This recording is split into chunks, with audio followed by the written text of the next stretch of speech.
Halo, nama saya Agung Gembu dari kelas hukum A1 dengan NIM 1974201030 akan memberikan sedikit penjelasan tentang hukum laut tentang Deklarasi Juanda kenapa sekarang bisa menjadi negara maritim lagi.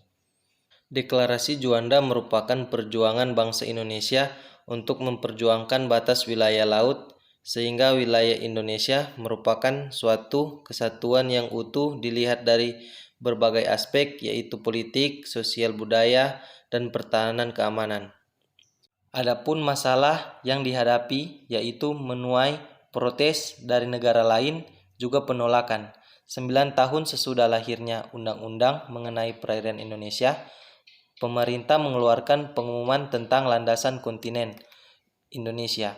Pada 17 Februari 1969, pengumuman itu menegaskan bahwa sumber kekayaan dalam landas kontinen Indonesia adalah milik eksklusif negara Indonesia. Setelah saat itu, perjanjian telah diadakan dengan Malaysia, Thailand, Australia, dan Singapura mengenai batas-batas wilayah lautnya. Asia tetap mempertahankan posisinya menolak deklarasi Juanda hingga 1982. Pada 1982, Konvensi Hukum Laut PBB ketiga mengakui deklarasi itu, barulah muncul Undang-Undang Nomor 17 Tahun 1985 tentang pengesahan UNCLOS 1982 untuk menegaskan aturan dari PBB yang menyatakan Indonesia negara kepulauan. Maritim adalah suatu negara atau wilayah yang memiliki kawasan perairan lebih luas daripada kawasan daratan.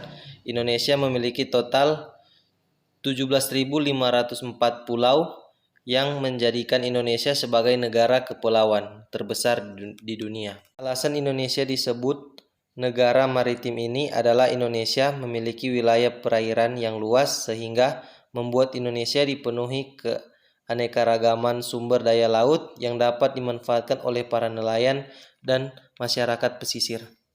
Dan kenapa sekarang disebut negara agraria atau agraris? Karena Indonesia merupakan negara yang mempunyai sektor pertanian yang memegang pertanian penting dari keseluruhan perekonomian nasional. Hal ini dapat ditunjukkan dari banyaknya penduduk atau tenaga kerja yang hidup bekerja dalam sektor pertanian.